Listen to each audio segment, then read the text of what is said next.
Както може вече сте разбрали от заглавието, това ще е клип Room Tour или обиколка на моята стая, като ще ви покажа клип Room Tour преди ремонта и Room Tour след ремонта, защото ще правим ремонт в къщи и ще видите как ще се промени стаята ми и какви проекти имам за нея.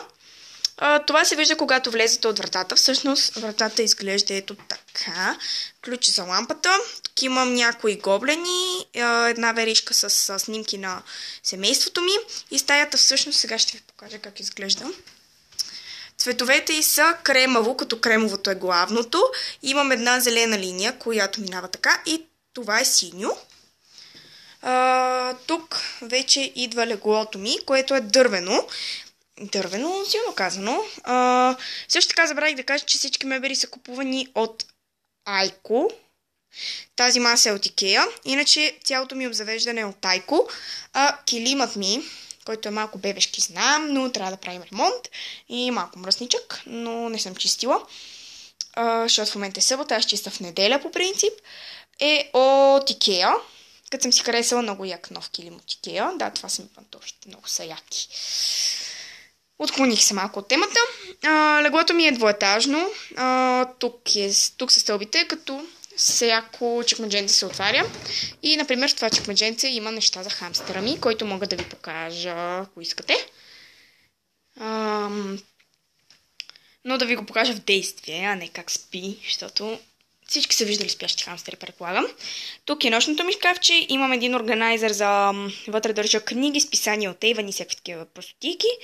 Там имам две свещи и нощното ми шкафче е масичката от Икеа.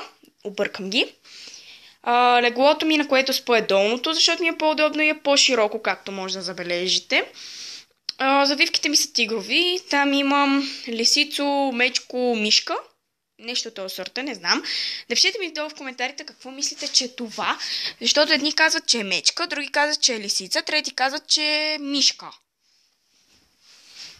Така, там имам две отделца бебешки, които обичам да си ги гушкам. Тук е свичерът ми, който в момента не съм облякла, защото ми е топло, защото времето навън е уникално.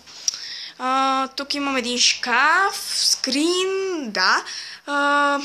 Тук имам списания на Луис. Тук са ластиците ми, очила, снимка на мен и мама, подарък от една сватба.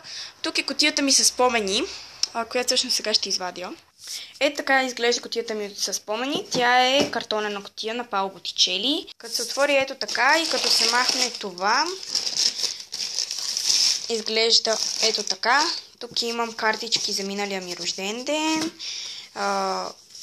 Да, тук имам един тефтер, в който писах миналата година за едно момче, което харесвах, и целия е изписан абсолютно. Да, беше доста интересно.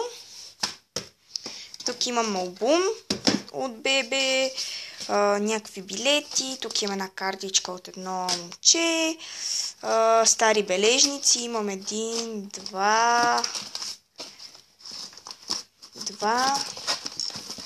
3, 4 бележника стари. Тук имам и такива, да, за приемане в училището, още един билет. Тук имам една картичка от най-добрата ми приятелка за коледните ни подаръци, снимка като мен, на мен като малка, едно писмо, което ми е от най-добрата ми приятелка. И всъщност искам да ви покажа картинката му, защото е много яко. Това сме аз и тя. Това съм аз, това е тя. Да, не мога да ви го покажа, но така. И надолу имам някакви глупости, един тефтер, в който бях рисувала. Аз ще ви покажа какво съм рисувала. Рисувах Monster High. Така. Тук имам още и около тях съм писала за тях. Тук имам Тлайла, Рубек, Рошел, Клодин, Лагуна и... не мога да си спомня в момента как се казаха. И като цяло тук си събирам спомени. И тук си държа и една четчица за зъбки, която по принцип трябваше да ми е в чантата, но изглежда ето така. Тук има мини паста и малка четка. Така, тук има кутия с салфетки. Мога да направя колекция салфетки, ако искате. Отдолу малко се промени. Тук имам 3 книги. Така. Тук са... Да, изглежда ето така. Тук вече идва туалетката ми, като малко се промени, защото сложих ето това съндъченце, в което си наредих всички парфюми. Тук е вече бюрото ми, което изглежда ето така. Няма да ви показвам подробно как изглежда. Тук има такива глупости в това чекмедженце. Неща за органайзера. Това е тетрадката за органайзера, която ще правя.